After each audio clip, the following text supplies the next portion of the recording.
কত কষ্ট কৰলাম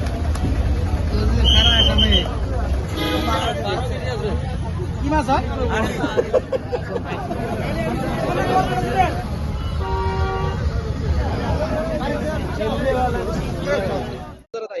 প্ৰথমে আপোনালোকৰ জৰিয়তে অসমবাসীলৈ ভোগালীৰ শুভেচ্ছা জনালো আৰু আপোনালোকলৈ শুভেচ্ছা জনালো। ইয়াতো বজাৰ আপোনাৰ বহুত ডাঙৰ বজাৰ হয় এইখিনি অঞ্চলৰ ভিতৰত, আৰু ইয়াতো বজাৰ মাছ বিক্ৰী চলি আছে। আমিও কিনিম বুলি ওলাই আহিছো এতিয়া। ৰাতিলৈকে যিহেতু পুৱা ৰাতিলৈকে বজাৰখন চলিব আৰু বিভিন্ন ঠাইৰ পৰা ইয়াতে মাছ নিবলৈ আহে মানুহে, আমিও ল'ম বুলি আহিছো। আৰু মাছ কেনেকৈ উঠিছে? মাছটো আহিছে, বহুত আহিছে, কিন্তু ইয়াত বেচা কিনাটো সিমান গম পোৱা নাই। কিন্তু ৰাস্তাৰ ফালেও আছে আৰু ইয়াৰ ভিতৰৰ ফালেও বহুত ডাঙৰ ডাঙৰ মাছ আহিছে। আপোনাৰ মাছ আহিছে, আপোনাৰ বিঘেট আহিছে, যিমান ধৰণৰ মাছ আছে অসমত থলুৱা প্ৰজাতিৰ মাছখিনিৰ পৰা বাহিৰৰ পৰা যিমান আপোনাৰ চালানী মাছ আছে গোটেইখিনি মাছেই আহিছে ইয়াতে। জাগাখিনি আপোনাৰ আমি বৰলিয়াপাৰ মাছ বজাৰ বুলিয়ে জানো, কিন্তু মেউৰাটাৰী কাণ বজাৰ বুলি কৈ চাগে এইখিনি জেগা। ইয়াৰ বৰপেটাৰ পৰা আদি কৰি গোটেইখিনি বহুত অঞ্চলৰ পৰা মানুহলৈ মাছ নিবলৈ আহে। গুৱাহাটীৰ পৰা এইফালৰ পৰা একচুৱেলি এইখিনি ভিতৰত সকলোতকৈ ডাঙৰ বজাৰ এইখিনি হয়। এইবাৰ যিহেতু আপোনাৰ চৰকাৰে এটা দাম ধৰি দিছে, গতিকে বজাৰখনৰ উঠা নমাটো এতিয়ালৈকে গম পোৱা নাই। কিন্তু যোৱাবাৰো ঠিক দামতে মাছটো ইয়াতে পোৱা যায়, যিহেতু পাইকাৰী হাৰত ইয়াতে মাছ বিক্ৰী হয়। গতিকে থলুৱা ৰাইজে খাব পৰাকৈ এটা দামত মাছটো কিনিব পাৰে। উৰুকাৰ বজাৰ অইন বছৰৰ নিচিনা এইবাৰ হোৱা নাই। এইবাৰ মানে বজাৰ মন্দা, মানুহ ফাৰ্মাৰবিলাকে এইবাৰ দাম পোৱা নাই, বহুত লছ হ'ল।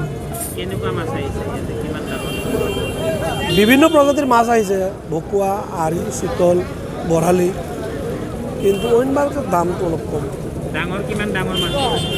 ডাঙৰ ওলাইছে 12 কেজি 14 কেজি ওলাইছে, আৰি ওলাইছে, বৰালি ওলাইছে।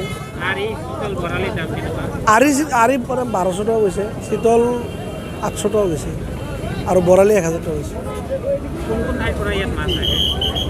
এইবাৰ বিশেষ কৰি আমাৰ ৱেষ্ট বেংগলৰ পৰা বেছিকৈ মাছ আহিছে। তাৰ বৰপেটা, বজালি, নলবাৰী, আমাৰ কামৰূপৰ পৰা আহে মাছ। ৱেষ্ট বেংগলৰ পৰা ভকুৱা মাছ, ৰৌ মাছ আৰু শিলঘৰীয়া আহে। বিভিন্ন প্ৰজাতিৰ মাছো আহে তাৰ পৰা।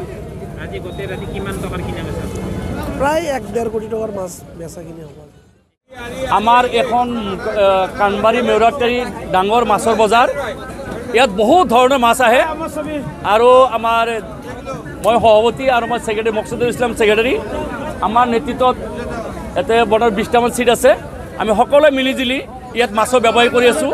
দুখীয়া ধনী দুখীয়া চবেই চলি আছে। এইখন পাইকাৰী বজাৰ, যাৰ যিমান লাগে ল'ব পাৰে, কোনো অসুবিধা নাই, সৰু ডাঙৰ চব ল'ব পাৰে। আজি ৰাতিপুৱা গুলি চলি থাকিব। ইয়াত 1000, 1200, 1500 এনেকুৱা বেচা কিনি হৈছে কেজি পাৰ কেজি। এইটো ইটাগুলি হিচাপ দিব কৰোৰ টকাৰ ওপৰত যাব, হিচাপটো দিয়া সম্ভৱ নহয়, কাৰণ মাল আজি চেল নাই। এই বজাৰখন মেউৰাটাৰী কানবাৰী মৎস্য সামগ্ৰীৰ হোলচেলাৰ বজাৰ। মাছ নানান জাগাৰ পৰা মাছ আহে। এইটো বৰপেটা, বেংগলৰ পৰা আহে, আমাৰ লোকেল মাছ আহে, নদীৰ মাছ আহে, এইবিলাক মাছ আহি আছে।